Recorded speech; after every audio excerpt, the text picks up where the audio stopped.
अनामिका। आज मैं लाई हूँ एक बहुत ही महत्वपूर्ण जानकारी, टीकाकरण। टीकाकरण हमारे लिए और बच्चों के लिए क्यों महत्वपूर्ण है। हमारे क्षेत्र की हमारे साथ मौजूद हैं अंबिका जी, जो लोगों को ये जागरूक करती हैं कि टीका क्यों आवश्यक है।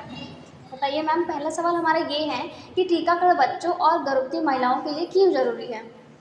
पहले तो ये ज़रूरी है इसलिए कि इसमें मातृ मृत्यु दर को कम करना, शिशु मृत्यु दर को कम करना, रोग प्रतिरोधक क्षमता को बढ़ाना, संक्रमण बीमारियों से मुक्त करना, हाँ, इम्यूनिटी को बूस्टअप करना। जो आपके क्षेत्र में या फिर आपके सेंटर में टीकाकरण की क्या स्थिति है अभी।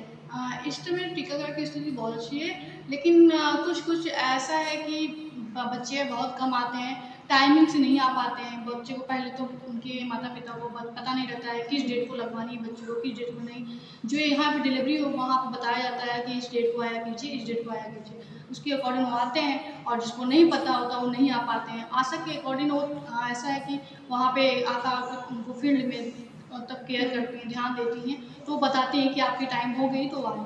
तो ये आके कम्युनिटी एरिया में भी जगह जगह पे बुधवार को और शनिवार को लगाया जाता है टीका, और यहाँ पे सीएससी पर डेली लगाया जाता है।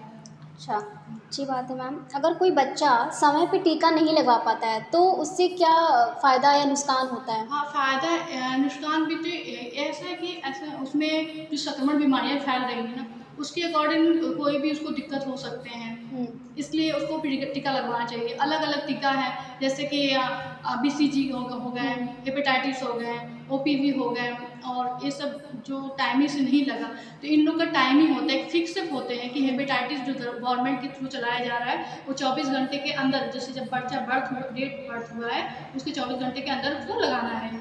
इनसे जुड़े कुछ गलतफ़हमियाँ भी उनके अंदर आ जाती हैं कि नहीं हम नहीं लगवाएंगे। हाँ, ये गलतफ़हमियाँ आती हैं, क्योंकि जैसे कि उसको लगता है कि मेरे बच्चे को स्वेलिंग होने लगेगी, रेडनेस हो जाएंगे, फीवर आने लगेगी। बाई चांस उसको ये अलग अलग की अफवाहें उनको मन में होते हैं कि बुखार आएंगे तो बुखार ठीक नहीं होगा, उनके ऐसी आती है।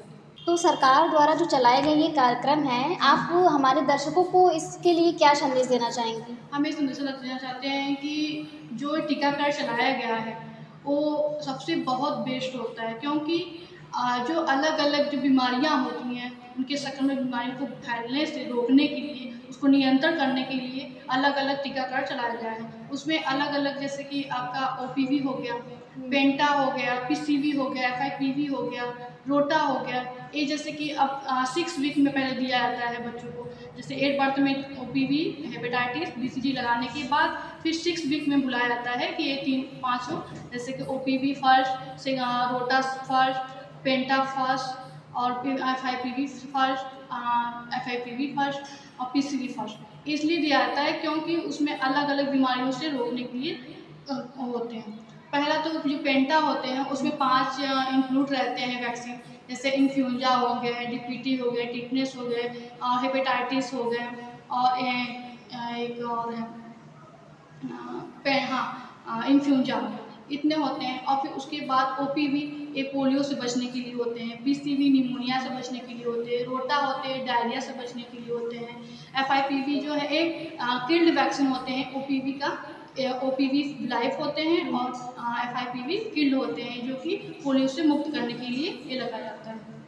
बहुत बहुत धन्यवाद मैम, आपने हमें इतनी जानकारी दी। 91.2 FM हेलो बनारस पक्का बनारसी।